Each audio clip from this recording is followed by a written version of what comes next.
كلمتنا لعبادنا المرسلين. Fact.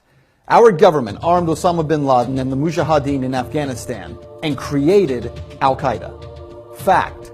Our government helped supply Saddam Hussein chemical weapons for him to use against Iran in 1980 and then overthrew him in 2003. Fact. Our government trained rebel fighters in Syria who have become the group today known as ISIS or the Islamic State. But what media and politicians are not telling you the truth about, where ISIS came from, who created them. Entirely a creation of the United States' behavior in Iraq. That's how we got to where we are, because of war, because of occupation, because of torture. ISIS actually began as a small insurgent group in Iraq in 2006. They had no money, no real ability to recruit, but they did work to create very limited problems for the U.S. military. Then came a pivotal moment that most Americans aren't even aware of.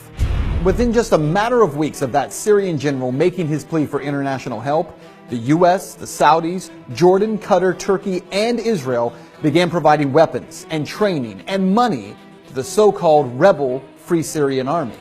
Well, only months before, I had personally confronted President Obama about why the U.S. was covertly funding those Syrian rebels. And yet there's some concern about the U.S. funding the Syrian opposition when there are a lot of reports that Al-Qaeda is kind of heading up that opposition. How do you justify the two? Well, I share that concern, and so what we've done is to say we will provide non-lethal assistance to Syrian opposition leadership that are committed to a political transition, committed to an observance of human rights. By September of 2013, American media outlets, including CNN and the Washington Post, were reporting that CIA-funded weapons had begun flowing to Syrian rebels. The artillery was described as light weapons, some anti-tank weapons, and ammunition. But where it all fell apart, weapons that the U.S. insisted would be used by freedom fighters would be in less than 1 year in the hands of ISIS fighters. So where were these fighters coming from? Actually, from the Free Syrian Army, the group that John McCain insisted would help the U.S. to overthrow Assad. That same group actually giving weapons, selling weapons, and sending fighters to join with this new group called the Islamic State. It was in June of 2014 that ISIS emerged, heavily armed and trained by U.S. and coalition special forces. One of the most important facts that mainstream media ignores time and time again is that ISIS was able to grow so fast because of all the U.S. military equipment they were able to seize.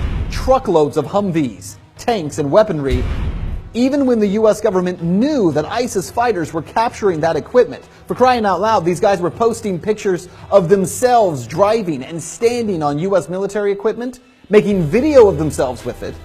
We did nothing. Why? Over the past few months, the U.S. government, who acted like they had never even heard of ISIS, suddenly, with the help of media, has turned the Islamic State into the new focus of the war on terror. Now, as ISIS has continued its rise, recruitment is exploding, and the group is becoming stunningly wealthy. ISIS is the best funded terrorist group in the world. They make I think it's $2 million a day. Why is the U.S. sending $500 million to the Free Syrian Army to fight ISIS when the FSA is one of the biggest suppliers of fighters and weapons to ISIS?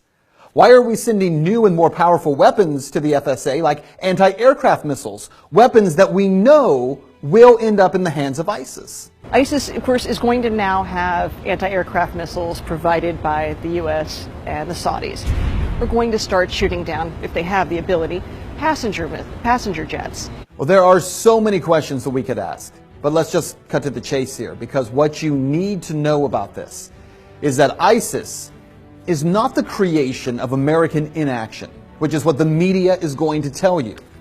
No, they are the product of direct action.